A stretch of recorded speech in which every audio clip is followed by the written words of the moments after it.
Việc tìm ra sự thật không chỉ khiến cảnh sát nghi ngờ, bi kịch của cô gái trẻ bất ngờ xuất hiện. Tôi tỉnh dậy và thấy xung quanh mình là một đống máu. Để điều tra sự thật không chỉ làm cảnh sát nghi ngờ, nó cũng khiến tôi rơi vào tình trạng nghi ngờ bản thân. Tôi là ai? Tôi đang mơ. Tại sao tôi lại ngồi đây?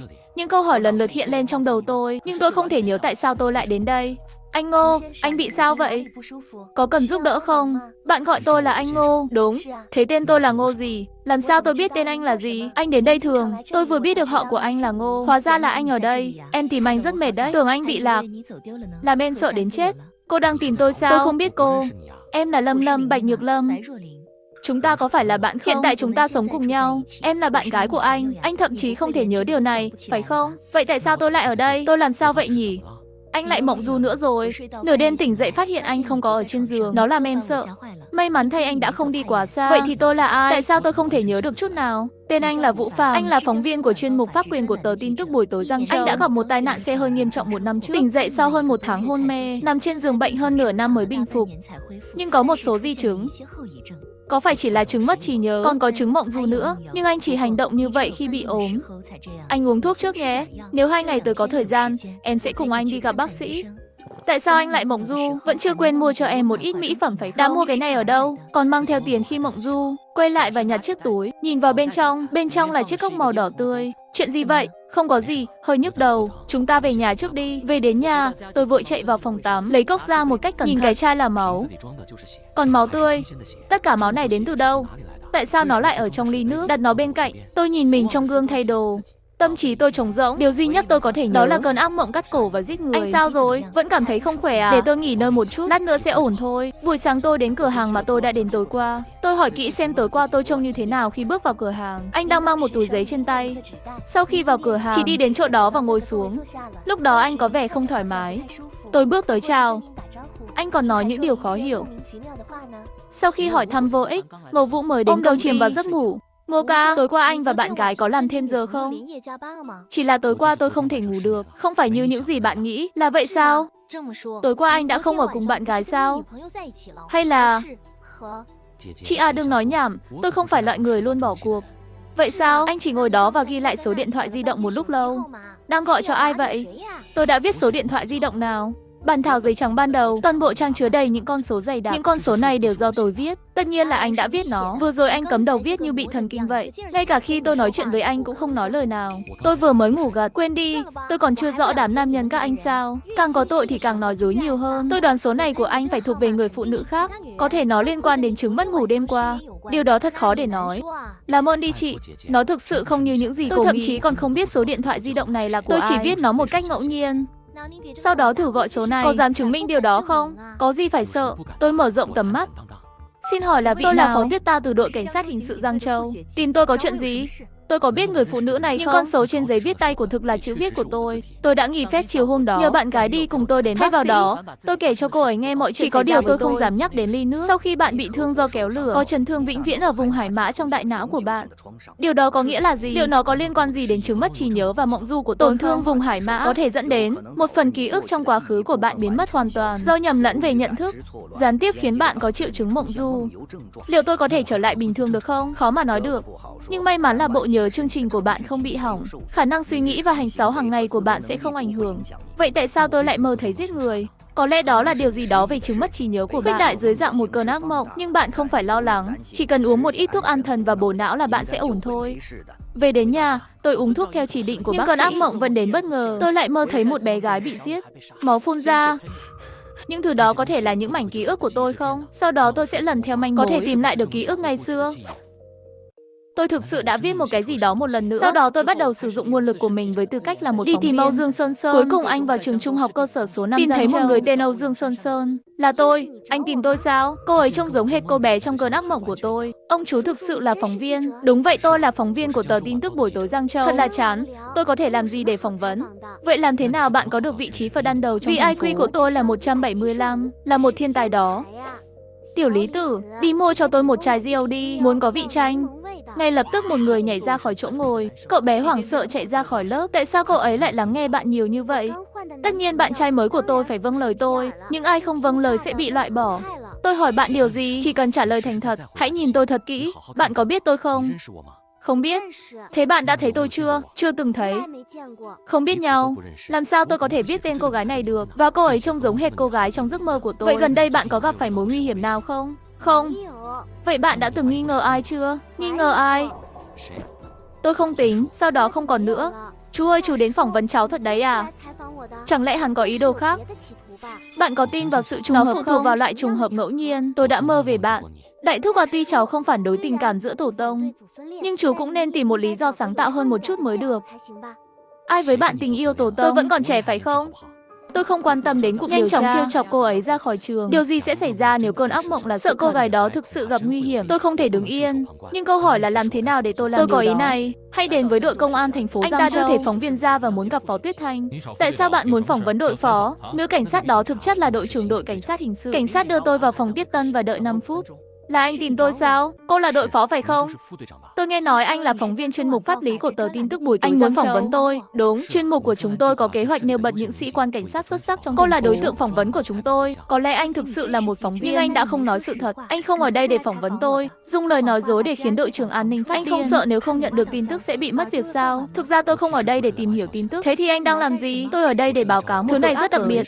Tôi chỉ có thể nói với cô. Nhưng hãy để tôi hỏi cô một câu hỏi. Cô có biết tôi không? Vấn đề là gì? Tôi thậm chí còn chưa từng nhìn thấy anh. Làm sao tôi biết anh? Không hề biết. Thực ra, tôi đã gọi cho cô 2 ngày trước, nhưng đã cúp máy mà không nói gì. Có một điều như vậy, số điện thoại di động của cô là 15 triệu.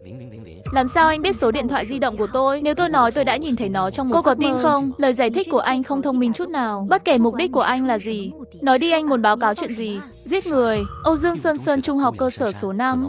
Có thể sẽ bị giết. Làm sao anh biết? Cái này, anh không có ý nói với tôi. Đây chính là điều anh mơ phải không?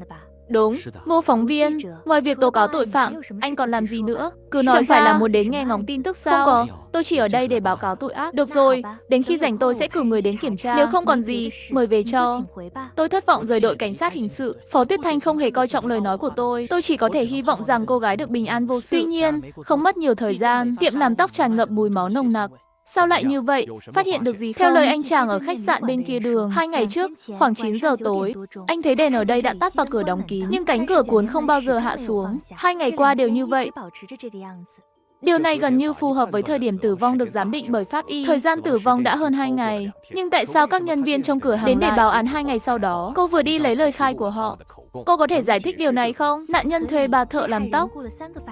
Đêm hôm trước, họ nhận được tin nhắn WeChat của Vương Vĩ cho biết tiệm làm tóc sẽ đóng cửa trong 2 ngày. Cho nên hôm nay họ phát hiện ra ở nơi làm việc. Ai có thể biết, rốt cuộc tin nhắn này có phải là Vương Vĩ gửi hay không? Những nhân viên này thực sự là nghi phạm lớn nhất.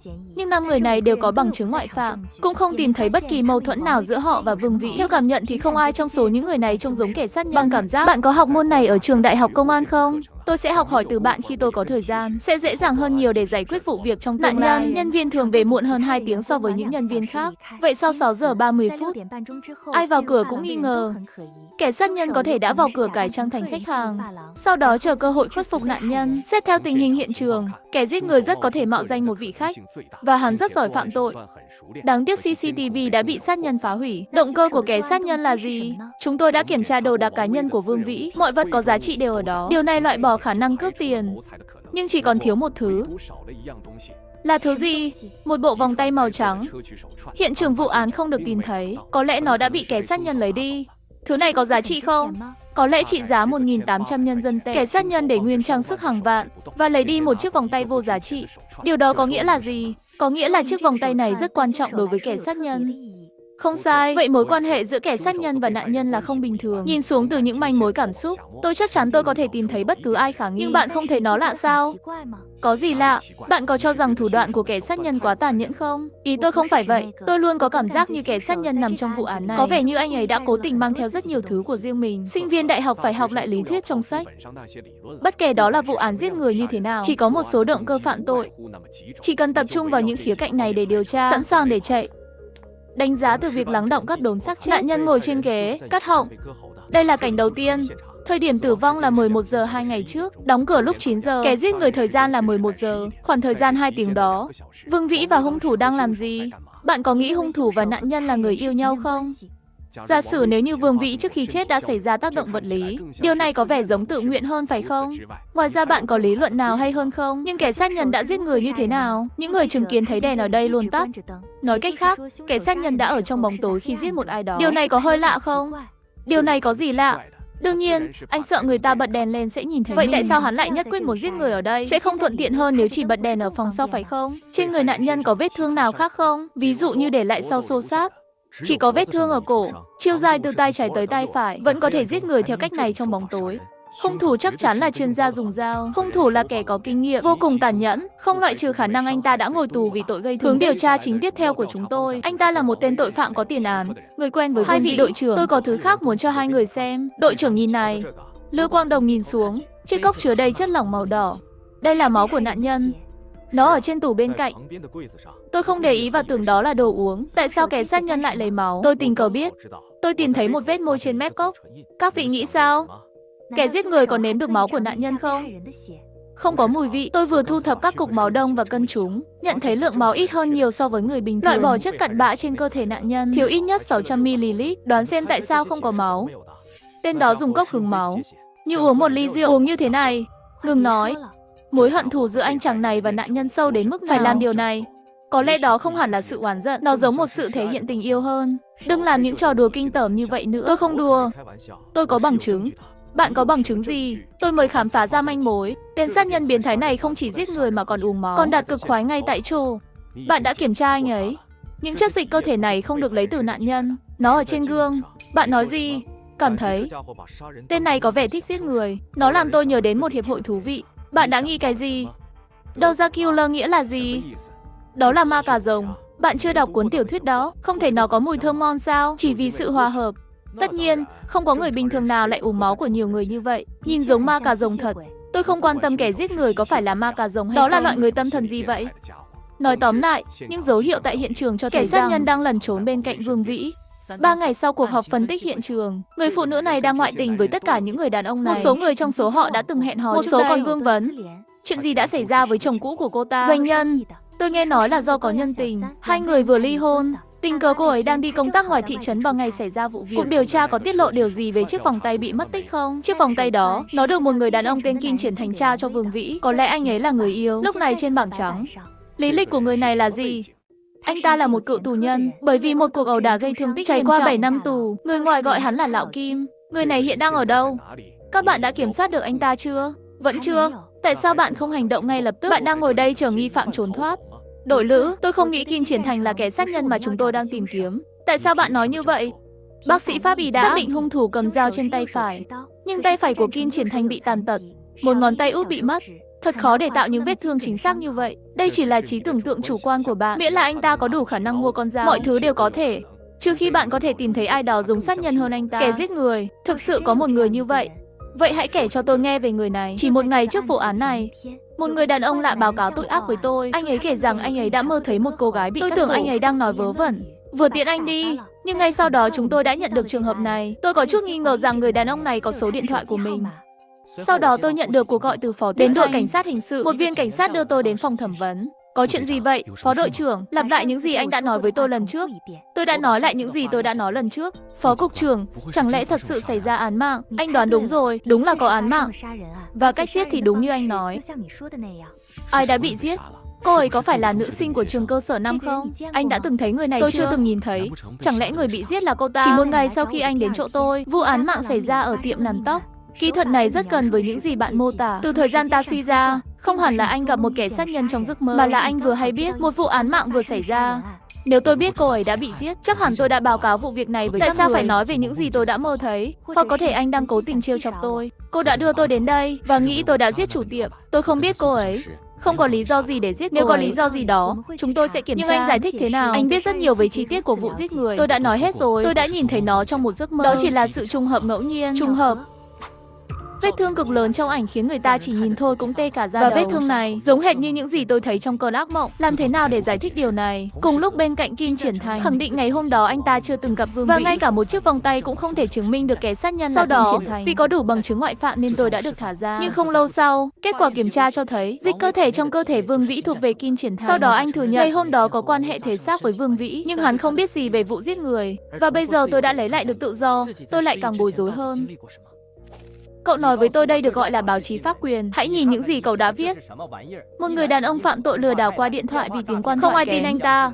Cậu đang viết cho tôi những câu chuyện cười hài hước phải không? Không phải cậu nói cậu đang tìm kiếm những tin tức nổi bật. Tôi nghĩ câu chuyện này rất hấp dẫn và ý nghĩa giáo dục. Điều quan trọng là phải học tốt tiếng phổ thông. Ngô Vũ, tôi nghĩ cậu thực sự không thích hợp làm phóng viên. Sếp, 2 ngày nay tôi gặp chút rắc rối. Ông cũng biết mà. Viết lại cho tôi. 2 ngày nay cậu không phải ở đồn cảnh sát giúp điều tra báo cáo bài này. Đó vẫn là một vụ án giết người. Vậy thì viết nó đi. Đây là cơ hội chỉ có một lần trong đời. Cảnh sát chắc chắn sẽ chặn tin tức chặt chẽ. Nhưng cảnh sát chắc chắn sẽ chặn tin tức chặt chẽ. Không thể tiết lộ bất cứ điều gì với tôi. Phí lời. Tin tức này nếu cậu thất bại, tôi sẽ làm điều đó thay cậu. Đến phố Đông An sau tan làm, tôi nhìn thấy biển hiệu làm tóc Tiểu Vi từ xa. Để hoàn thành nhiệm vụ, tôi chỉ có thể chấp nhận rủi ro. Vào phòng khi không có ai chú ý, tôi lấy đèn pin ra và chụp ảnh quanh phòng. Khi nhìn thấy chỗ ngồi, tôi chợt phát hiện ra chỗ ngồi không hề trống.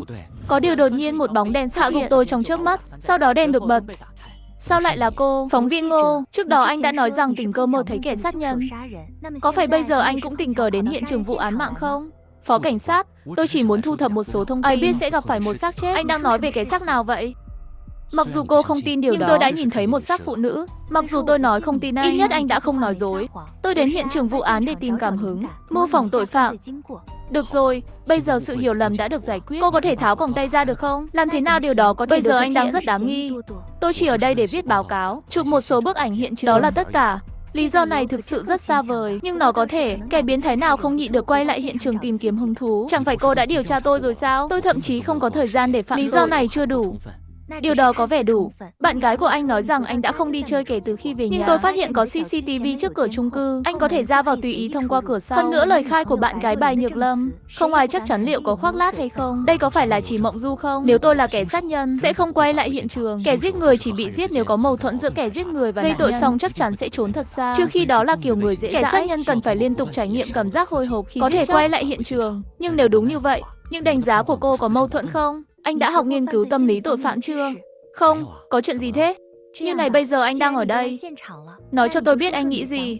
Nếu nó có thể được chứng minh, anh không liên quan gì đến vụ án này. Vậy thì tôi sẽ để anh đi. Cô không phải cố ý gài bẫy tôi chứ? Bây giờ anh là một nghi phạm. Trả lời một cách thành thật. Tôi nghĩ các người không thể bắt được kẻ sát nhân. Các người đã nhận vụ này. Hãy coi đó là một vụ giết người vì tranh chấp. Nhưng tôi nghĩ hung thủ có thể không biết nạn nhân. Ít nhất hắn ta không quen biết với nạn nhân. Cơ sở là gì? Nếu đó là một vụ bắt giữ hay một cuộc trả thù, sẽ không chỉ có một vết thương chí mạng trên cơ thể nạn nhân. Tất cả điều này phản ánh sự kiểm soát của kẻ sát nhân và trạng thái tinh thần bình tĩnh. Vì vậy tôi nghĩ hắn ta vừa tình cờ gặp nạn nhân, đối xử với cô ta đơn giản như con mồi. Tên này có thực sự là một nhà báo không vậy? Tôi đã nói xong. Cô có thể để tôi đi bây giờ được không? Điều tra phát hiện kẻ giết người bước vào cửa hàng khi nó đang mở cửa, không có dấu hiệu kháng cự nào cả. Vậy chúng tôi tin rằng kẻ sát nhân không chỉ biết nạn nhân, mà còn rất quen thuộc. Về điều anh vừa nói, hoàn toàn trái ngược. Thực tế là không có gì mâu thuẫn. Điều gì sẽ xảy ra nếu kẻ sát nhân chỉ đi ngang qua đây vào đêm đó? Nạn nhân định đóng cửa bỏ đi. Kẻ sát nhân bất ngờ bắt cóc cô ta và đột nhập sau đó giết cô ấy. Chỉ đơn giản thế thôi, chỉ đơn giản thế thôi. Đó là lý do tại sao tôi nói cô không thể bắt. Bởi vì hắn là kiểu người săn lùng tội phạm tình dục theo nghĩa. Nếu các người không thể tìm ra cách phạm tội của hắn, sau đó không biết bắt đầu từ đâu cả.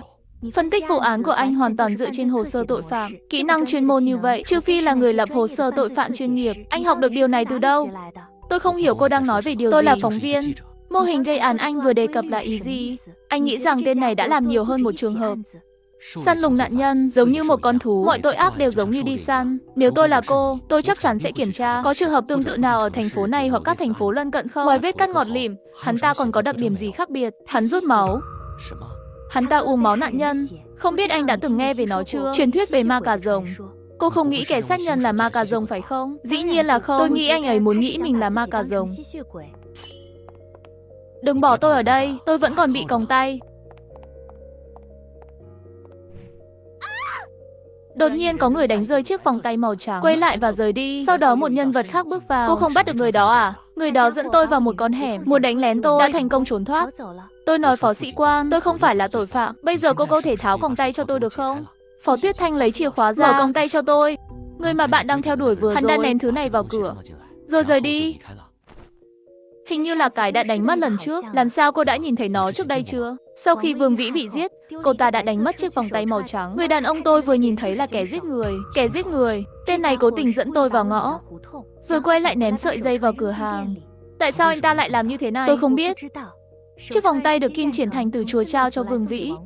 Nhưng bây giờ Kim Triển Thành vẫn đang tạm giam. Vòng tay đã được gửi lại, nghĩa là kẻ giết người là người khác. Tại sao lại có chữ cái trên chiếc vòng tay này? Tuyệt đối không được phép khắc trên hạt Phật giáo. Phó Tuyết Thanh nhìn chiếc vòng tay, phát hiện 5 chữ F trên vòng tay. Chẳng lẽ đây là những dòng chữ được khắc trên bởi kẻ sát nhân? Anh có hiểu điều này có nghĩa là gì không? Nó có thể là một mật khẩu. Kẻ sát nhân đã lấy chiếc vòng tay, chẳng lẽ chỉ để khắc dòng chữ bí ẩn này thôi sao? Phó sĩ quan, tôi có một ý kiến không biết có nên nói hay không. Anh nói đi, tôi nghĩ hắn không chỉ giết người. Nhận được sự kích thích từ việc uống máu, giống như 12 cung hoàng đạo trong lịch sử. Sau khi kẻ giết người hàng loạt giết chết nhà văn, gửi thư bằng mật mã cho cảnh sát.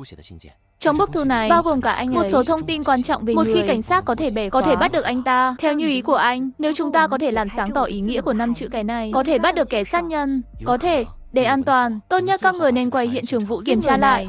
Những gì anh nói có ý nghĩa, bây giờ đã muộn rồi, thật lãng phí thời gian để tìm ai đó bây giờ. Nếu anh không phiền, cùng tôi kiểm tra một chuyến. Tôi cũng có thể sao, còn nước còn tát. Phó Tuyết Thanh bước đến quầy thu ngân, nhặt thứ gì đó. Vương Vĩ này thực sự rất hào phóng, lại coi Orler như một món quà. Một chai lotion như thế này, nó vẫn có giá trị 150 hay 60 tệ. Anh sao thế? Không sao đâu. Túi trên ghế, làm tôi nhớ lại cái đêm mộng du đó. Tôi nhanh chóng bước tới cửa, nhìn vào dấu hiệu. Theo bản năng tôi nghĩ chắc chắn đã có chuyện gì đó xảy ra đêm đó trong căn phòng mộng du của tôi. Này, cậu đang làm gì ở ngoài vậy? Chạy loanh quanh như thế mà. Tôi vừa nhìn thấy một đĩa cá. Quá kinh tởm, tôi bị dị ứng với hải sản. Đi ra ngoài và nôn mửa. Anh đã kiểm tra tất cả ở đó. Có tìm thấy điều gì đáng ngờ không? Đã kiểm tra, không kết quả. Không phải anh nói anh bị dị ứng với hải sản sao? Bây giờ ổn rồi. Tôi thấy chảo cá có phần kỳ lạ. Lại xem thử nào. Có gì lạ? Nếu tôi đoán đúng, cái này tên là rồng đỏ ớt. Đây có phải là tên món ăn không? Đây là loài cá cảnh rất có giá trị. Nhưng lớn như này, giá thị trường có thể bán được hàng ngàn. Làm sao Vương Vi có thể nấu được món cá cảnh đắt tiền như vậy? Cô có để ý không? Không có bể cá trong cửa hàng. Cô ta giữ con cá đắt tiền như vậy ở đâu? Nó không thể chỉ để nấu ăn, phải không? Chẳng lẽ con cá này là do hung thủ mang đến? Là một con cá đặc biệt sau khi giết ai đó. Sau đó tôi thấy có gì đó không ổn với con cá. Thế là tôi mở miệng cá. Tôi lấy ra một bông hoa hai màu. Đây có thể là một gợi ý khác từ kẻ sát nhân. Nhưng điều này có ý nghĩa gì? Tôi nghĩ ra một lời giải thích. Cô có muốn nghe nó không? Nói đi. Nhưng tôi có một điều kiện. Điều kiện gì? Khi cô điều tra vụ án tiếp theo, cô có thể đưa tôi đi cùng được không? Sao có thể như thế được? Điều này trái với quy định. Tôi chỉ đang thực hiện một số cuộc phỏng vấn. Tốt hơn là để tôi quay lại và kinh doanh. Hiểu rồi. Giúp đỡ lẫn nhau cũng không tệ. Tôi đồng ý. Hãy nói cho tôi biết đi. Tôi nghĩ kẻ giết người đang sử dụng dự đoán vụ giết người tiếp theo cho các người. Vụ giết người tiếp theo. Anh ta mua một con cá cảnh đắt tiền như vậy chẳng vì mang đến hiện trường. Ở thành phố Giang Châu có nhiều nơi bán loại cá này không? Ý nghĩa loài hoa đó là gì? Tôi chưa thể nghĩ về điều này. Đợi tìm được chỗ bán cá, có lẽ có thể hiểu. 2 ngày tiếp theo, sau khi điều tra, xác định chỉ có Hải Dương mới bán loại cá này. Một ngày trước khi Vương Vĩ bị giết, có người đã mua một con bằng tiền mặt, nhưng không còn thông tin nào nữa. Đội phó, hình như có một cửa hàng hoa gần đây. Bông hoa nhựa đó có thể mua ở cửa hàng hoa được không? Sau đó vài người bước vào cửa hàng hoa, lấy bông hoa nhựa hai màu ra và hỏi vì nó. Cửa hàng của chúng tôi có bán loại hoa này, nhưng hoa của bạn có ít cánh và lá hơn.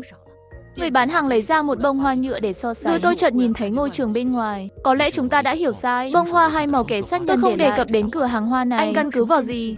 Đó là trường trung học cơ sở thứ 5. Hãy nhớ rằng tôi đã từng nói với cô, kẻ giết người có thể tấn công một nữ sinh của trường trung học cơ sở số 5. Tôi nhớ, nhưng không phải anh đã nói rằng anh đã mơ về nó sao? Điều đó có thể được coi là nghiêm túc. Tôi đã đến trước rồi. Hoa nhựa còn lại 4 miếng màu đỏ, 2 mảnh màu trắng, có 3 lá. Hiện trường vụ án tiếp theo có thể nó liên quan đến 3 con số và này. Có thứ gì đó có thể dán vào bộ số này. Chỉ có trường cấp 2 đó thôi. Nếu cô tin tôi, tốt nhất là hãy chạy tới đó ngay và hãy đi ngay bây giờ. Trong phòng giám đốc, đồng chí, tôi chưa hiểu rõ ý của đồng chí. Ngôi trường lớn như vậy, cô yêu cầu tôi tìm 3 số. Không phải yêu cầu ông tìm 3 số này. Các người có phòng nào được đặt tên theo số như thế này không? Giống như lớp 23 ở lớp 4 hay lớp 413 ở lớp 2. Chỉ cần cộng số lại là được. Chúng tôi có hàng trăm ký túc xá sinh viên. Nó phải bao gồm 3 số bạn đã đề cập. Cảnh sát sau đó đã giải tán, vội vàng đến từng ký túc xá. Tôi chợt nhìn thấy một cái tên quen thuộc. Âu Dương Sơn Sơn. Sự trùng hợp có phải là sự trùng hợp khác không? Gõ cửa vài lần, không có tiếng động nào trong phòng. Điều gì đó không đúng. Bước vào phòng, tôi nhìn thoáng qua Âu Dương Sơn Sơn. Âu Dương Sơn Sơn gào thét như bị giết. Chuyện gì đã xảy ra thế? Không có chuyện gì xảy ra, chỉ là một cô bé trốn học. Chị ơi cứu em với, ông chú biến thái này lại quấy rối tôi một lần nữa. Các người đã từng gặp nhau, chuyện gì đang xảy ra vậy? Đừng nghe những lời vô nghĩa của ông ấy. Có gì mà quấy rối như vậy? Lão già tí ông là sao? Bạn nói ai là lão già? Tôi có sức khỏe tốt. Được rồi, các ký túc xá khác cũng đã được kiểm tra, không có gì bất thường.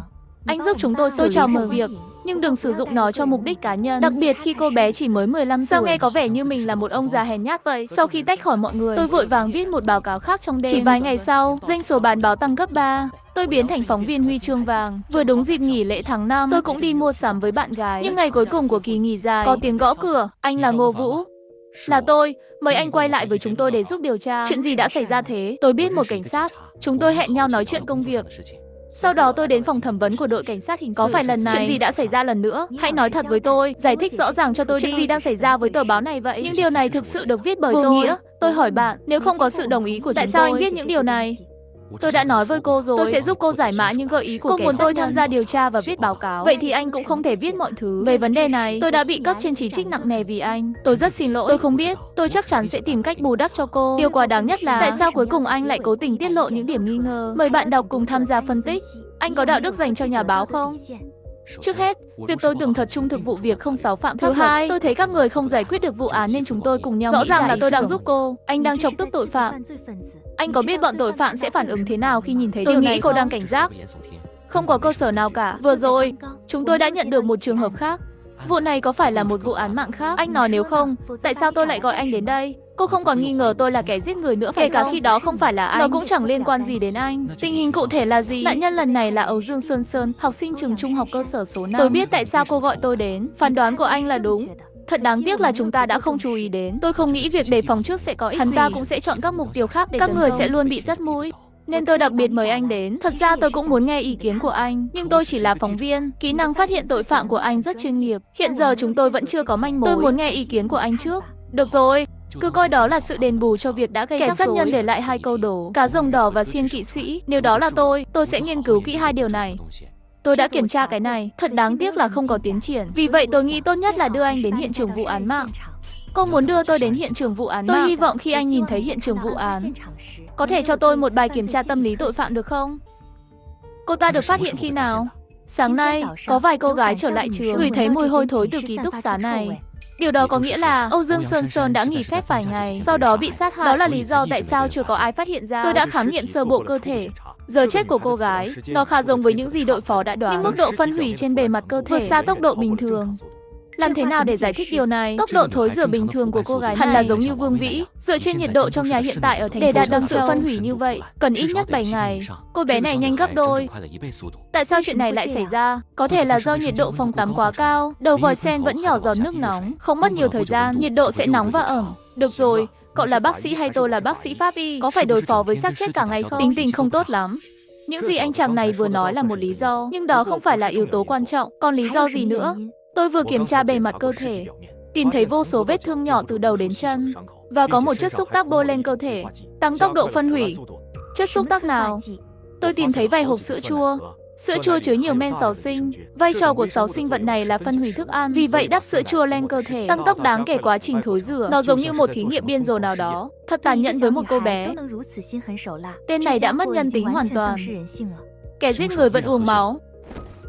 Tất nhiên anh chàng này, anh ta dường như có một nỗi ám ảnh gần như biến thái về máu. Nhưng máu của người đã khuất này không bằng một nửa máu của Vương Vi. Tên này còn nếm được máu của ai ngon không? Có lẽ là có ít máu hơn. Có liên quan gì đến lọ máu xuất hiện bên cạnh tôi? Cốc máu có phải đặt trên bồn rửa? Đúng vậy, làm sao cậu biết? Tôi đoán. Trên tấm gương này là cái gì vậy? Những thứ trên gương là dịch của đàn ông. Dịch. Đây là thứ hung thủ để lại. Tên này là một kẻ biến thái hoàn toàn. Thế thì cô gái này, cô ấy không bị xâm phạm. Anh chàng này có vẻ chỉ quan tâm đến máu. Thực ra, tại hiện trường vụ án trước cũng tìm thấy thứ này. Hóa ra là chất dịch cơ thể. Cậu chắc chắn muốn nhìn thấy chiều cao của chất dịch cơ thể từ gương. Đoán chiều cao của kẻ sát nhân. Có phải tôi cũng đã bí mật tính toán? Tại sao sát nhân vẫn nói và cười ở hiện trường án mạng? Đội trưởng Lữ đến rồi. Người này là ai? Anh ấy là phóng viên của tờ tin tức buổi tối Giang Châu. Cô thực sự đã đưa phóng viên tới đây à? Chính anh ta là người đã trình báo vụ giết người vừa rồi phải không? Đây không phải là tấn công chúng ta sao? Cho dù giám đốc có là bố của cậu thì cậu cũng không thể làm được điều này phải không? Có sự hiểu lầm ở đây. Điều quan trọng nhất lúc này là phải bắt được kẻ sát nhân càng sớm càng tốt. Không ý tưởng độc đáo nào về vấn đề này bằng Ngô phóng viên. Có lẽ chúng ta có thể giải quyết vụ án, đưa ra một số ý tưởng mới. Chúng ta còn cần nhờ đến phóng viên để giải quyết vụ án nữa. Nó sẽ trở thành một trò đùa nếu tin đồn lan truyền. Nếu không thì tốt nhất tôi không nên làm phiền mọi người. Phóng viên Ngô, anh cho rằng anh vừa viết một cái gì đó ngẫu nhiên trên báo. Chúng tôi chắc chắn sẽ buộc anh phải chịu trách nhiệm. khiến anh chịu không nổi đâu. Chuyện này là sao? Có điều hiện tại tôi vẫn muốn tìm cách giải quyết vụ việc trước đã. Dù nắm được manh mối cũng sẽ được đồng đội khen thưởng. Một tay mơ như cậu ta thì làm được gì? Trường hợp này chúng ta phải nhanh chóng bắt được tên sát nhân. Vẫn cần sự giúp đỡ từ người ngoài. Anh đã tìm thấy manh mối gì rồi? Tôi vừa gỡ bỏ sự giám sát của trường. Phát hiện 3 ngày trước, có người cậy cửa sổ phòng tiện ích tầng 1 ký túc xá nữ, lẻn vào tòa nhà. Ý anh là đã chụp được khuôn mặt của người đó. Điều đó không phải. Nhưng bóng dáng của hắn đã được chụp lại. Có thêm 2 camera đang kiểm tra. Bây giờ đã kiểm tra hình dáng cơ thể hắn. Tôi tin kẻ sát nhân sẽ sớm lộ diện. Tôi có một số ý kiến. Hy vọng nó có thể cung cấp cho các người một số tài liệu. Tôi không nghe nhầm chứ? Đồng chí nhà báo, tôi đã không nói bất cứ điều gì. Chuyện đó đã xong rồi. Cậu vẫn muốn gây rắc rối cho chính mình. Dù sao thì mọi người đều ở đây. Anh sợ nghe một lời nào đó từ tôi nghĩ có điều gì đó không ổn với phát hiện trước đây của các người. Đó là lý do vì sao chúng ta bắt nhầm nghi phạm. Được rồi, tôi sẽ nghe. Tên tay mơ thì suy nghĩ gì được chứ? Xét có 2 trường hợp này. Tôi nghĩ kẻ sát nhân là kẻ sát nhân kiểu săn bắn. Anh ấy thường thích chọn ngẫu nhiên các mục tiêu, có được sự thỏa mãn về mặt tâm lý thông qua việc phạm tội. Anh ta thậm chí còn để lại một tin nhắn mật mã ở hiện trường để nhắc nhở chúng ta về tội ác tiếp theo của hắn, để tăng hưng phấn phạm tội. Nghe như là cậu là một phóng viên pháp lý đã đọc một số cuốn sách, nhưng điều này không thực sự giúp giải quyết vụ việc. Anh không giỏi phân tích à? Anh nghĩ sao về hành xử uống máu của kẻ sát nhân? Kẻ sát nhân muốn biến mình thành ma cà rồng, cho nên hắn giết người để uống máu. Không, hắn ta chỉ muốn làm cho mình trông giống như ma cà rồng. Hắn thậm chí còn không dám uống máu. Tại sao kẻ giết người lại làm điều này? Bởi vì anh ấy có hoa thủy tiên. Nói thẳng ra thì đó là sự tự ái. Đây là một bệnh tâm thần. Thần thoại và truyền thuyết Hy Lạp cổ đại. Narcissus yêu vẻ đẹp của chính mình, nằm bên bờ sông Sầy Khước. Sau này bị ám ảnh đến mức phát điên, chết đối tự tử. Và kẻ sát nhân của chúng ta, trên thực tế, anh ấy là một người tự ái. Cậu đang đoán mò hay dựa trên cơ sở gì không? Anh ta phải có gương khi phạm tội. Bởi vì anh ta cần phải trong quá trình phạm tội luôn trân trọng phong cách riêng của mình. Trong ý kiến mỗi người đều thua kém chính mình rất nhiều bằng cách chứng kiến chính mình giết ai đó để có được sự phấn khích. Cũng vì lý do này, anh ta tuyệt đối không thể uống máu người, bởi vì anh ấy ghét mọi người khác. Vậy thì tại sao anh ta phải giả làm ma cà rồng? Anh ta có thể đã lớn lên với lòng tự trọng cực kỳ thấp, không thể chấp nhận ai khác ngoài bản thân mình. Thế là anh ta tự biến mình thành ma cà rồng, giấu lòng tự ái của mình bên trong vỏ ma cà rồng. Sự tự tin của anh ấy xuất phát từ nỗi sợ hãi mà anh tạo ra cho thế giới. Ngay cả khi kẻ giết người thực sự là một người tự ái. Cậu muốn chúng tôi tìm thấy anh ấy ở đâu? Xét theo đặc điểm của kẻ sát nhân, không phải người địa phương. Và kẻ giết người hàng loạt này, họ thường phạm tội ở những nơi họ quen thuộc nhất. Vì vậy hiện trường vụ án cách nơi ở của hung thủ không xa. Chúng ta chỉ cần tìm bán kính phạm tội của 2 trường hợp, là diện tích chồng lấn của diện tích. Khả năng cao là kẻ sát nhân sẽ được tìm thấy. Nữ đội trưởng, anh thấy thế nào?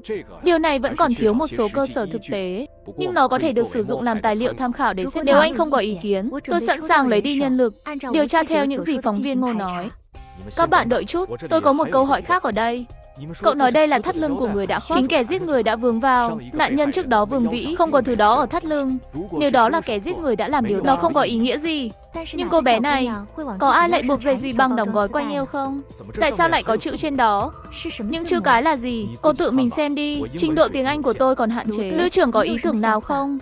Nghiên cứu về thứ này để làm gì?